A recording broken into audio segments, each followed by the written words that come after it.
Opa, gente.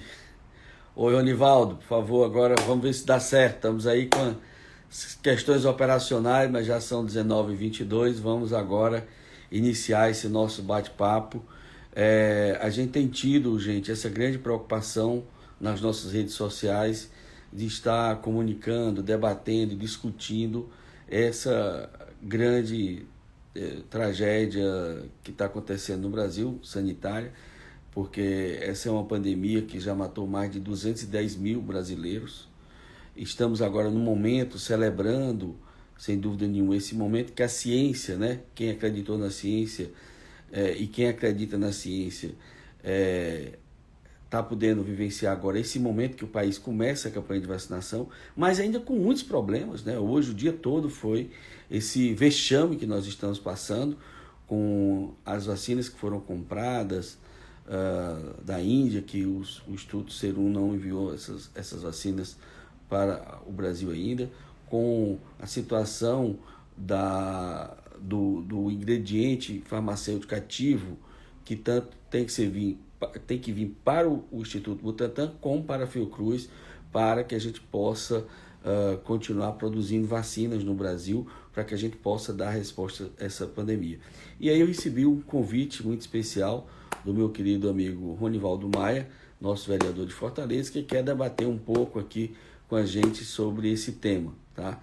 Então já estou vendo aqui alguns amigos que já estão aqui conectados com a gente e sem dúvida nenhuma vamos já aguardar o Ronivaldo entrar, e ele entrando a gente vai debater e discutir aqui com vocês.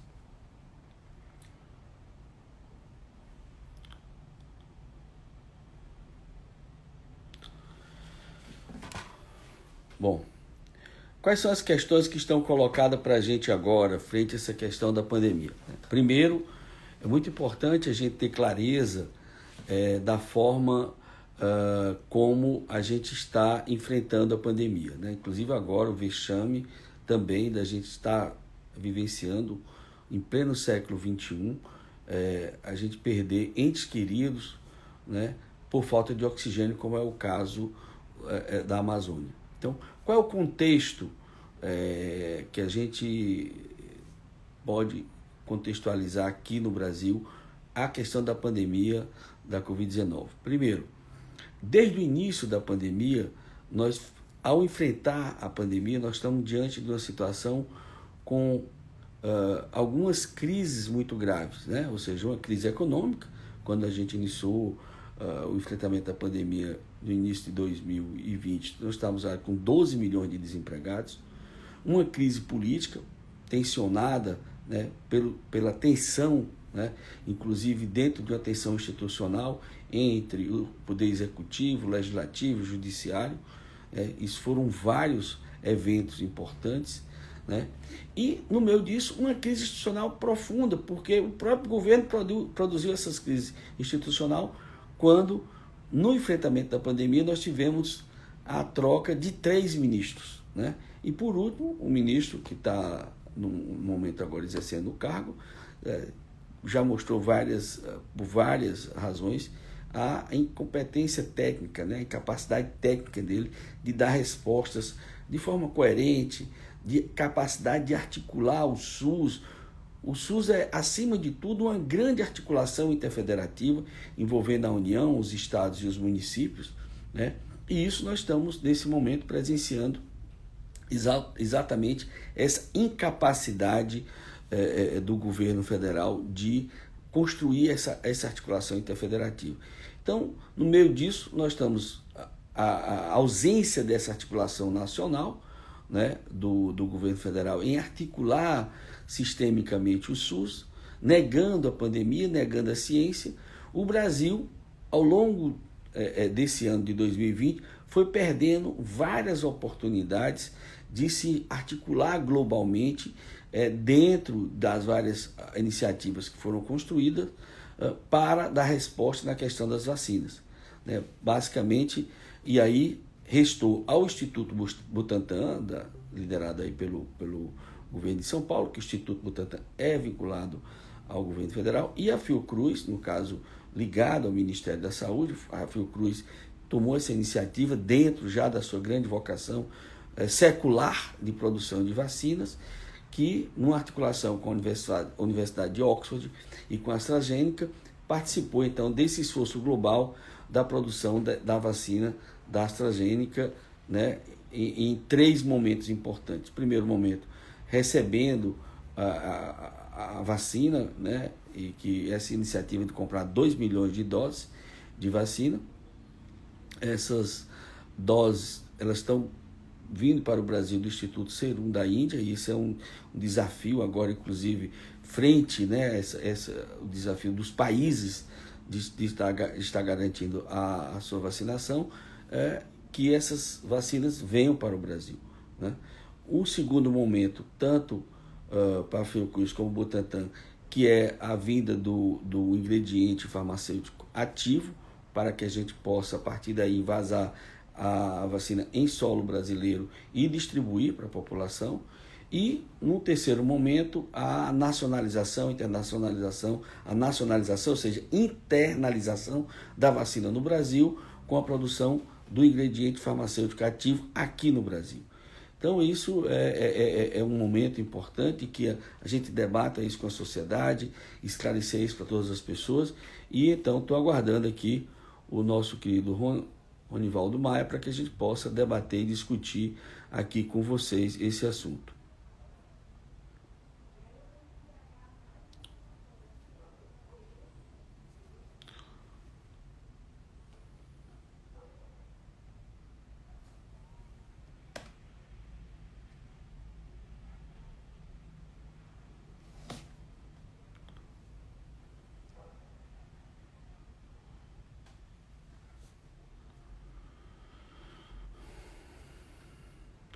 Juliano Rebouças, um abraço. Estou aqui lhe vendo aqui, muito bom.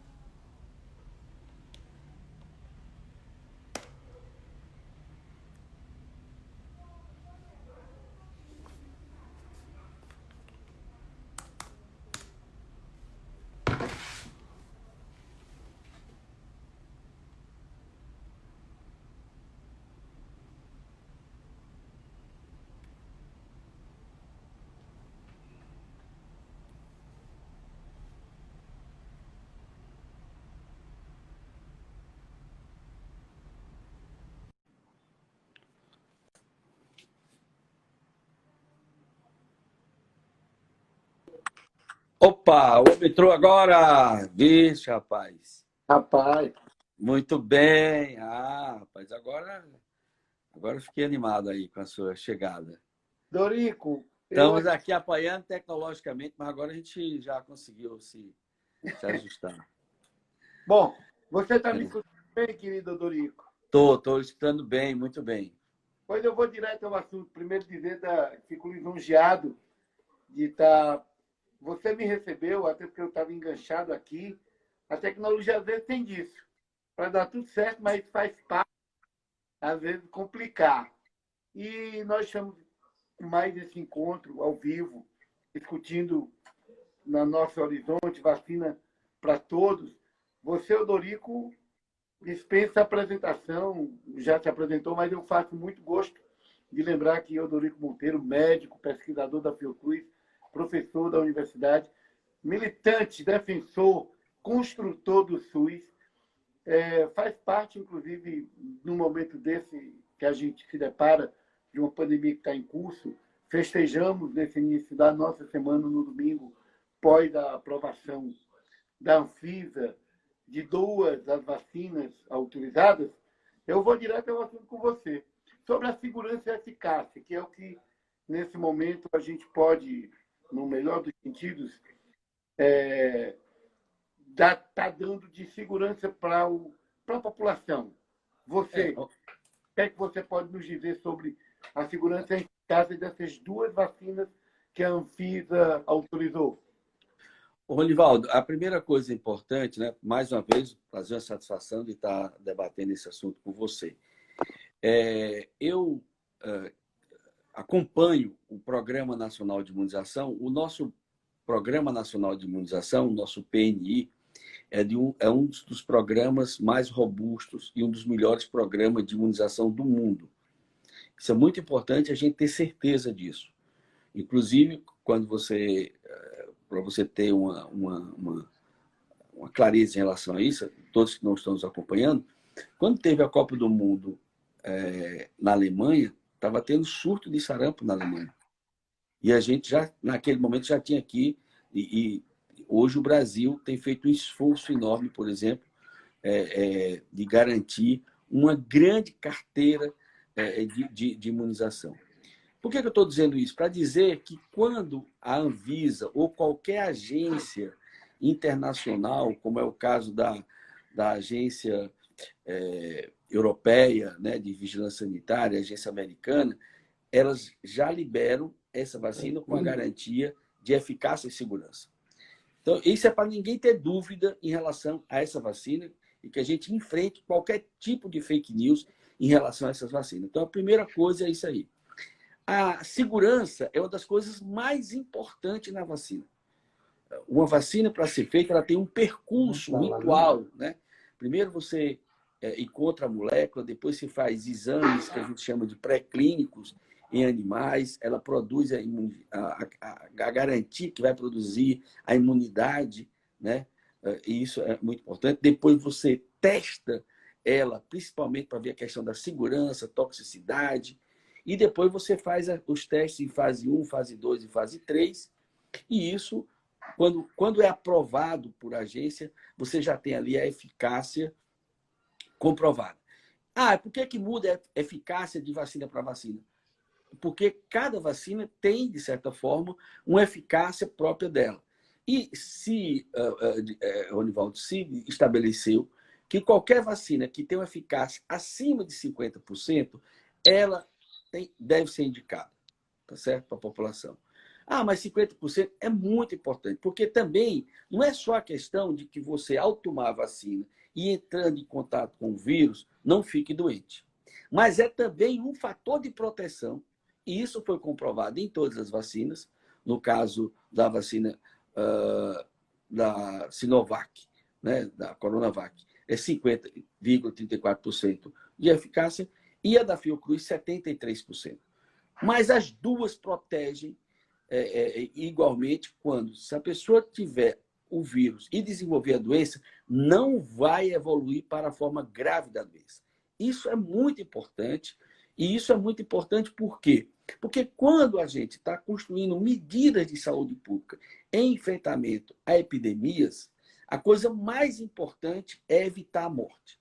Ronivaldo, você era meu colega quando eu fui secretário de saúde de Fortaleza, você estava no governo com a gente, e em 2008 nós enfrentamos a epidemia de dengue em Fortaleza, foi uma das maiores epidemias de dengue do Brasil, e entrou para a história da saúde pública, isso é pouco explorado, inclusive divulgado, mas a epidemia de dengue em Fortaleza entrou para a história da saúde pública como a menor letalidade.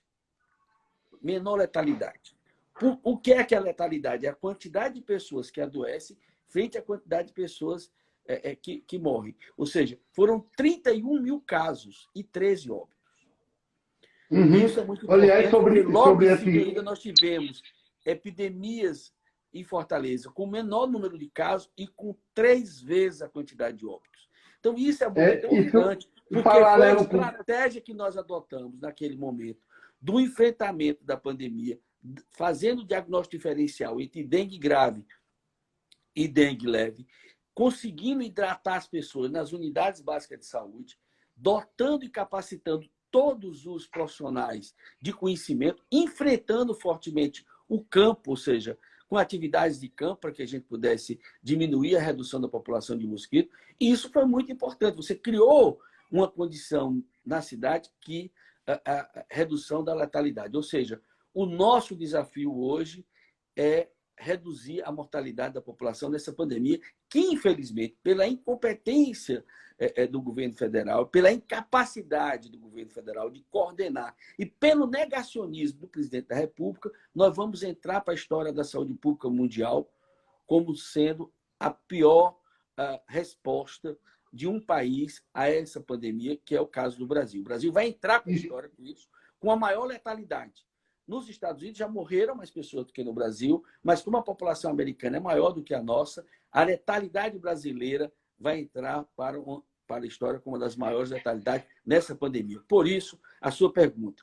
As vacinas são seguras e a sua eficácia é recomendada. O grande problema é que nós estamos sem vacina. Começamos a vacinação, mas não temos vacina. Eu queria aproveitar e tratar das duas questões. Primeiro, não ter dúvida que é lamentável. Imagine que, graças a Deus, agora não podemos apenas mais dizer que já tinham mais de 50 países vacinando e a gente ainda não. Você estava lembrando que no 70 ritmo já, que 70 está, países vacinando, 70 países já. e agora, graças a Deus, o Brasil iniciou a nossa, né? Aí eu lhe pergunto, o Brasil, inclusive, você que conhece bem, além de já ter sido um sanitarista, de uma longa caminhada, um gestor de mão cheia, lembrou agora do enfrentamento com muita eficiência na época que foi secretário da Saúde aqui. O Brasil, você que foi do Ministério da Saúde, no planejamento, pode se orgulhar de ser muito eficiente na tarefa de imunização. Tem sido assim ao longo de muitas campanhas que o Brasil já fez de vacinação. Eu queria lhe perguntar duas coisas. Você está lembrando que hoje o desafio é, porque também nós tivemos as duas liberadas, as 6 milhões de doses da Coronavac já estão em distribuição. Como anda essa questão das 2 milhões de doses da parceria com a Índia? Né? Que eu queria que você pudesse nos falar sobre isso. E segundo, a gente pode, com a know-how, com a expertise, com o SUS muito bem desenhado, que se distribui bem nesse país, nós temos quantas salas de vacinação? Será que tudo isso pode nos fazer avançar nessa questão da imunização para baixar essa letalidade? Porque no ritmo que você acabou de nos explicar, o Brasil não tem o maior número de mortes. Mas comparado, por exemplo, aos Estados Unidos, a média é maior. É isso que você está dizendo. Então, no ritmo da gente poder ter como um grande desafio hoje, além da imunização com a vacinação, é para evitar as mortes e a gente conseguir evitar essa letalidade, não é isso? As duas isso, perguntas. Inclusive, eu queria aproveitar aqui e saudar a Angélica Custódio, que acabou de fazer uma pergunta a gente sobre a questão quando nós vamos conseguir vacinar todos aqui no Ceará, tá? Estamos aqui também com outras, né? Então, veja só, Ronivaldo. A primeira questão é a questão da vinda das vacinas das 2 milhões de doses da Índia. Da AstraZeneca, que estão vindo, né? A AstraZeneca, ela tem, juntamente com a Universidade de Oxford, o que a gente chama de uma produção distribuída. Então, produz vacina na Bélgica, produz vacina na China e produz vacina na Índia, né? Então, essas vacinas, né, na realidade, veja só, como é que se estabelece essa parceria da Fiocruz com a Universidade de Oxford e a AstraZeneca? É muito importante entender que isso faz parte de uma articulação global, inclusive é uma situação de uma vacina com um custo muito baixo. A AstraZeneca abriu mão dos seus lucros, a Universidade de Oxford abriu mão dos royalties para poder, dentro de um esforço global, disponibilizar a vacina para o maior número. Viu aqui que a minha bateria está fraca, Ronivaldo. Vou só aqui, terminar de falar, eu vou colocar aqui para a gente não ter uma surpresa de bateria aqui. Mas vamos lá. Nossa! Esse esforço aí que está sendo feito pela Fiocruz e pelo Butantan, ele envolve etapas. Que uma delas é a aquisição da vacina já pronta, aquisição do ingrediente farmacêutico ativo e a nacionalização da tecnologia, produzindo a vacina pelo próprio Butantan e produzido também pela Fiocruz, né? No caso do Butantan, recebeu 6 milhões de doses. Nós adquirimos esses 2 milhões de doses da AstraZeneca no final do ano, agora, início de janeiro, e, infelizmente, por uma série de questões diplomáticas aí, que estão já sendo resolvidas, estamos tendo esse atraso aí da entrega das vacinas, da vinda das vacinas da Índia, que a gente espera que resolva durante toda essa semana. O passo seguinte, dentro do cronograma estabelecido, é a gente receber o ingrediente farmacêutico ativo, o IFA, e com isso a gente vai começar a invasar as vacinas da AstraZeneca, certo? E a mesma coisa do Butantan. E dentro desse cronograma a gente possa estar produzindo vacina, possivelmente já a partir de julho, com toda a estruturação da vacina sendo produzida aqui no Brasil. Então, esse é o nosso esforço, isso é o que a gente espera que aconteça. Por que que isso é muito importante? Porque nós vamos estar produzindo a vacina aqui. Agora, por outro lado, Ronivaldo, a gente tem que colocar para a população, e já respondendo um pouco a questão da Angélica, que, infelizmente, como a gente está diante de uma pandemia, né, e que nós temos que entender que o processo de produção de vacina para 8 bilhões de pessoas no mundo. 8 bilhões. E a capacidade hoje, é possível que a gente vai estender isso até o final do ano, mas hoje, toda a capacidade de produção de vacina de todos os países do mundo somado não chega a 3 bilhões de doses. Ou seja, 3 bilhões de doses até o final do ano é o que temos hoje. 3 bilhões de doses não consegue imunizar mais do que 1,5 bilhão de pessoas. Ou seja... Só para a gente entender o tamanho da complexidade do problema. Mas aqui no Brasil, a gente tem capacidade de produção? No Brasil, nós temos hoje. Como é que está o programa de vacinação hoje? Só para a gente entender. A prioridade hoje, os profissionais de saúde. O Brasil foi um dos países do mundo que mais perdeu profissionais de saúde. Morreram médicos, morreram médicas, enfermeiros, enfermeiras, técnicos de enfermagem, agentes de saúde. Então, nós tivemos uma quantidade enorme de profissionais de saúde que, infelizmente, faleceram frente à irresponsabilidade de como essa pandemia foi conduzida. Então, é justo que a gente priorize, nesse momento, os profissionais de saúde que estão no fronte, tá certo? A população com mais de 75 anos, porque é a população que mais vulnerável, com mais probabilidade de morrer, é a população idosa. Depois, a população indígena, que por uma natureza da população indígena, é a população extremamente susceptível ao contrair a doença, também vir a óbito. Então, com isso, nós estamos tentando. Qual é o problema? O Brasil tem 5 milhões de profissionais de saúde, 5 milhões. Para imunizar essa população, nós precisamos de 10 milhões de doses. Nós só temos 6 milhões. Então, mesmo assim, entre os profissionais de saúde, está sendo um esforço enorme de selecionar. Mesmo assim, nós vamos ter que... hoje, por exemplo, em Fortaleza, foram vacinados os idosos do Lar Torres de Melo. Tá certo? Então, e vamos começar também a população indígena. Ou seja, essas 6 milhões de doses, você consegue vacinar, no máximo, 3 milhões de pessoas. Para o país inteiro.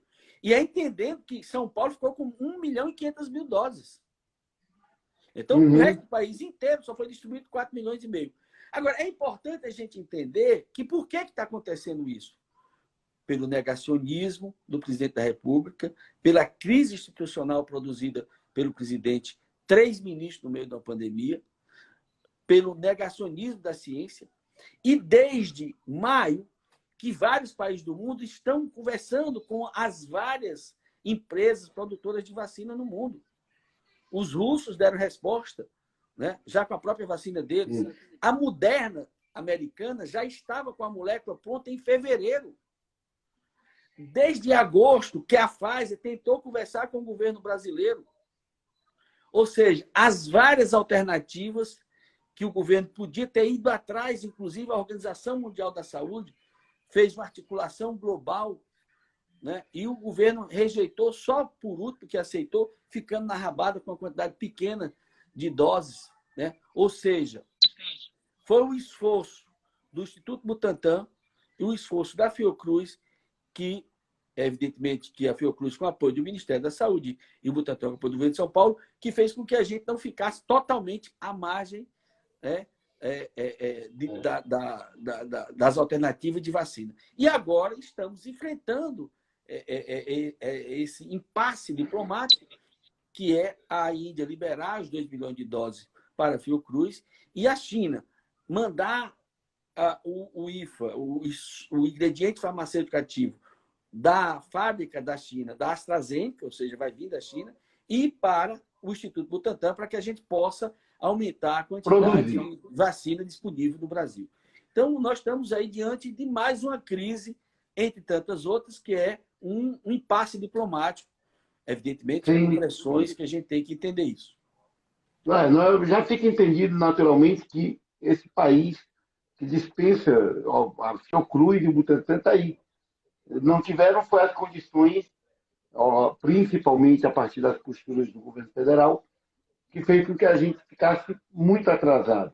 Mas eu quero ratificar, então, nessa sua resposta, que nós temos, sim, a partir, por exemplo, de resolvida essa questão diplomática com a Índia e, principalmente, de receber o insumo da China, os institutos brasileiros, Fiocruz e Butantan, têm capacidade para a produção nossa da vacina, para que a gente possa... Aí eu queria também que você falasse do desafio, por exemplo, da gente... Hoje, o grande desafio é que não basta a gente desenhar a imunização, a vacinação. O grande problema hoje é não ter dose preparada para isso, né? Nós temos um número, como você revelou aí, longe da gente conseguir. Mas nesse desafio, até porque também a gente está muito feliz, o que dizer senão que a gente está feliz de que o Brasil começa, graças a Deus, a ciência, ninguém tem dúvida, seria quem nos vai dar a saída para as coisas, e que bom, porque eu acho que o obscurantismo e o negacionismo, a irresponsabilidade já deu o que tinha que dar. A outra coisa que eu quero também que você nos revele, porque a gente também está caminhando aqui, mesmo sendo um assunto muito importante, os nossos internautas estão pedindo aqui, lembrando, vai estar gravado nas nossas redes, tá certo? Com certeza, para quem não viu, depois acompanhar. Fale também desse momento lamentável. Você, no início, abriu dando a certeza da segurança e da eficácia. Mas eu queria ainda lhe ouvir mais uma vez sobre a nossa capacidade de produção, para que as coisas caminhem bem, e hoje, desse necessário trabalho de desfazer, a partir de uma falsa polêmica que atingiu o senso comum. Nunca antes a gente discutia quantas campanhas de vacinação você coordenou aqui. Ninguém nunca viu alguém questionando essas questões. Isso fez parte, lamentavelmente, do desserviço que esses negacionistas, que o governo federal, o próprio presidente, acabou plantando no nosso meio. É preciso, então, conscientizar as pessoas de que é fundamental vacinar, não é isso? É isso, Ronaldo. Inclusive, uma nossa amiga aqui há pouco falou sobre... Falem da campanha, né? Abrace a vacina já. Esse é o nosso esforço. O nosso esforço está aqui conversando e você já tocou no assunto muito importante. Primeira questão é que os dois institutos, a Fiocruz e o Instituto Butantan, são estruturas do Estado brasileiro, né? A Fiocruz, Ronivaldo, tem 120 anos. Foi fundada em 1900. Esse ano fez 120 anos. E ela já nasceu com essa vocação de produção de vacinas, né? É muito importante que a gente, de certa forma, popularize as pessoas esse esforço da saúde pública com mais de 150 anos de produção da vacina. A palavra vacina, Ronivaldo, vem de vaca. O Jenner, que foi o grande médico inglês que descobriu a vacina, ele identificou que a forma da varíola que se apresentava nas vacas, ela protegia os vaqueiros, ou seja, protegia as pessoas que trabalhavam do gado, de desenvolver formas graves da varíola. E ele pegou a pústula do peito de uma vaca e inoculou numa criança. E percebeu que aquela criança não desenvolveu a varíola, não contraiu a varíola. Ali nasce a vacina, e aí, sem dúvida nenhuma, foi uma das grandes conquistas, né, do mundo moderno, contemporâneo, as vacinas. A varíola dizimou milhões de mexicanos, quando os espanhóis chegaram aqui no Brasil, perdão, chegaram na América Latina, né?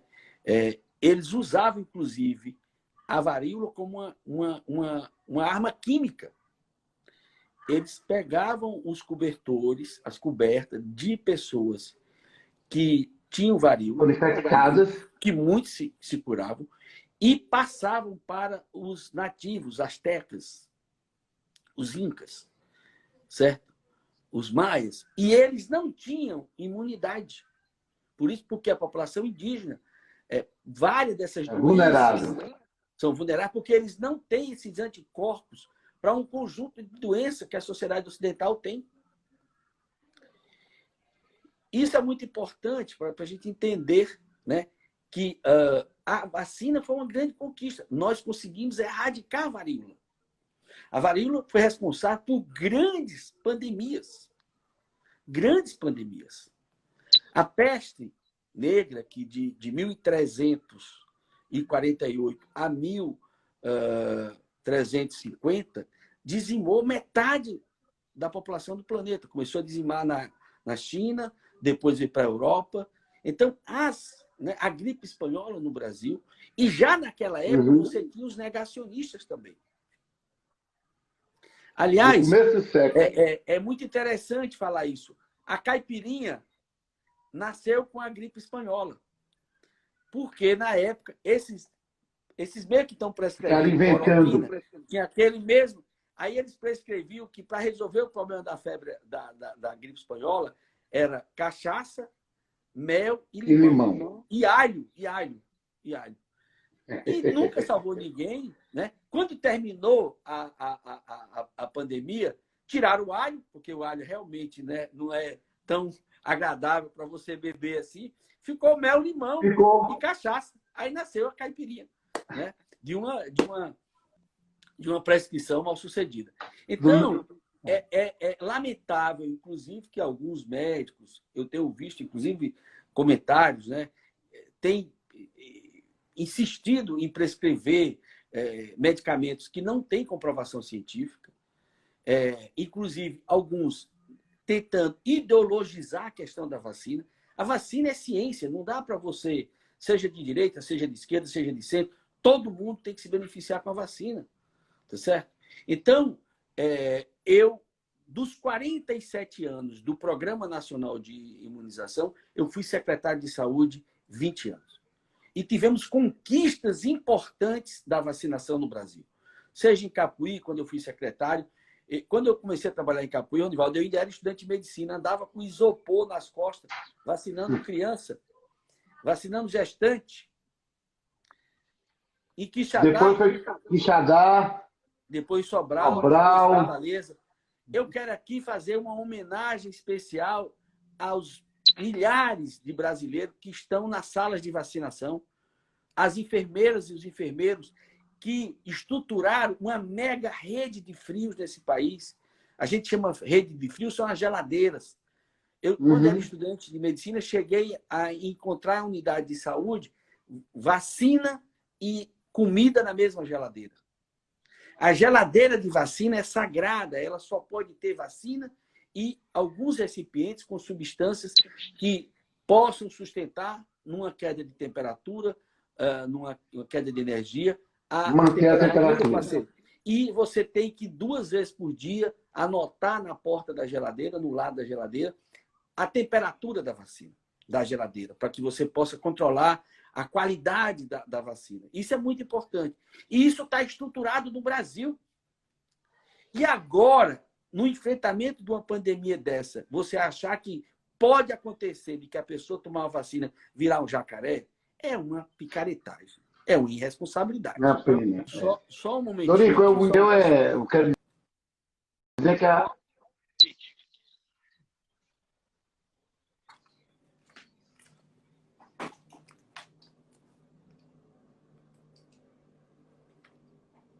aliás, quero só confirmar com os nossos seguidores que, de fato, ouvir o Dorico Monteiro é sempre uma aula, né?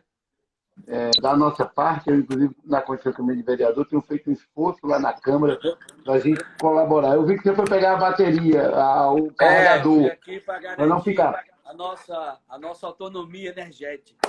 Mas eu quero. Não, com certeza. Dorico, aqui Não, todo mundo então, só lembrando. só para lhe falar um pouco sobre isso e dizer que essas instituições seculares, o Instituto Butantan e a Fiocruz, que são responsáveis pela autonomia do Brasil na vacinação, inclusive na produção de vacina, inclusive nesse processo também de parceria com a indústria, as indústrias do Complexo Produtivo da Saúde, transferir tecnologia, encomendas tecnológicas, e é nesse processo de receber a vacina pronta das grandes indústrias da Europa, dos Estados Unidos ou da China.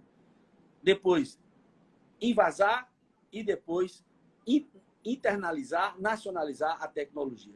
E, com certeza, a população brasileira fique tranquila que, chegando o insumo, né? Ou seja, o ingrediente farmacêutico ativo na Fiocruz e no Butantan, nós vamos ter vacina. E temos Nós vamos competência na produção. produzir. O desafio agora é que esse insumo chegue, esse ingrediente chegue. Olha, eu quero, inclusive, dizer para os nossos internautas que concordar, viu, Dorico? Todo mundo aqui, muita gente comentando que ouvir o Rodorico é sempre uma aula. E é, de fato, por tudo Obrigado. que você, na sua construção de vida, basta dizer que ao longo da sua carreira você. É por isso que não é à toa que você é um dos maiores sanitaristas desse país. Porque, inclusive, você veio do chão da realidade. Você começou muito novo, né? Como secretário. Eu queria dizer do orgulho de poder, nessa nossa live, com esse nosso convidado, estar colaborando nesse esforço que também é de conscientização da importância da vacinação.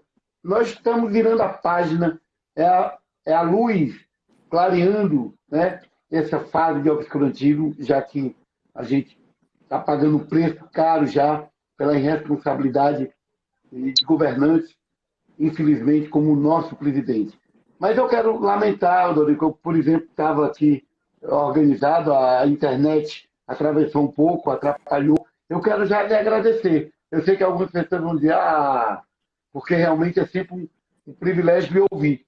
Mas eu também tenho aqui no Planalto PC ainda um compromisso que já está em curso, que é sobre um debate das leis, e está lá com outros companheiros que são vereadores eu realmente vou lhe pedir desculpa. E aos nossos internautas, eu estou muito satisfeito porque esse momento com você foi uma aula, foi muito, muito importante.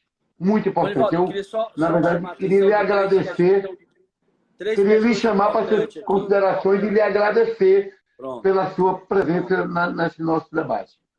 Não, primeiro, também agradecer esse momento desse bate-papo com você, saudar todos os nossos internautas aí que acompanharam no Instagram essa nossa live e dizer para você, fazer um convite a você, que você, assim que tenha tempo, faça uma visitar a nossa unidade da Fiocruz aqui no Ceará.